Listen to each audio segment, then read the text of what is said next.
Je soutiens fortement le monde nouveau et d'ailleurs, parce que je trouve cette initiative absolument importante, essentielle, parce qu'il faut parler au plus grand nombre et diffuser le plus possible tout ce que l'on sait dans nos laboratoires et en particulier ce que l'on sait sur l'impact de l'homme sur la planète, les effets du réchauffement climatique, les effets aussi de toutes les pollutions qu'on amène dans les systèmes naturels et dessiner un monde meilleur. Et ça paraît aussi extrêmement important non seulement de parler des impacts de l'homme et des activités humaines sur la planète, mais aussi de parler des solutions. Et en ça, le monde nouveau est merveilleux parce qu'il donne la possibilité de voir quelles sont les solutions qui nous permettent d'éviter une catastrophe avec un réchauffement climatique extrême, et ça dès 2050. J'ai une bonne idée de l'état des océans et de la façon dont ils sont impactés par les activités humaines. C'est extrêmement important d'en parler parce que c'est un lieu de vie, c'est une ressource pour l'humanité, c'est pas qu'un lieu de distraction.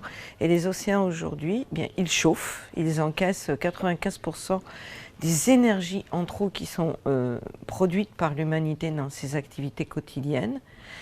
Ils encaissent aussi donc, la fonte des rivières, la fonte des glaces continentales, la fonte des glaciers et des calottes polaires, c'est-à-dire que le niveau de la mer monte, il monte le long des côtes et on prévoit qu'à la fin de ce siècle, si on ne fait rien, la montée du niveau de la mer, ce sera plus d'1,50 m. Donc il faut très rapidement se mobiliser pour ne pas mettre en danger tous nos littoraux.